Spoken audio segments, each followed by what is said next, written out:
Hi! Kumusta mga ka-mindset, mga kaibigan? Kumusta yung ghost month natin, no? Talagang sobrang hina talaga, matumal. Di ko alam bakit kaya matumal ngayon. Akala ko ba this year medyo okay siya.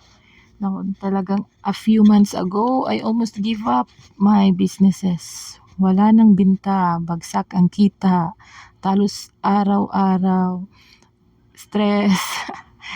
Pero instead of quitting, I shifted my mindset. Kaya yun ang ituturo ko sa inyo.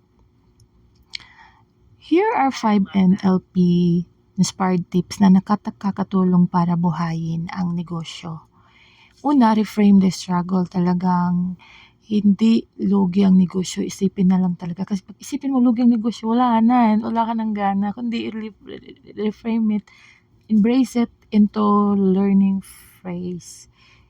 Second, model success. Tingnan paano ginagawa ang ibang matagumpay at i-adapt. Minsan kailangan tayong talagang maging keen observer to every situation. Tapos pangatlo, anchor motivation. In NLP, in Neuro-Linguistic Programming, tinatawag niyang anchor motivation, meaning recall a time when you felt unstoppable. Gamitin yung daily situation, yun ang gamitin mo. Paano siya i-survive? Anong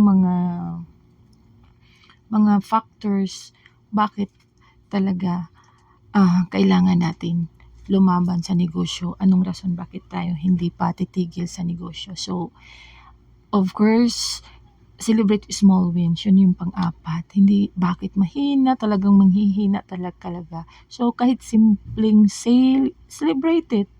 Be grateful, gratitude para lumakas yung energy mo. Kasi sa business natin talagang energy lang talaga yung puhunan natin, di ba? And the last one is always ask a powerful questions. Ano ang rason bakit magnegosyo ka pa? Di ba? Bakit? Tapos the other thing is bakit mahina? No.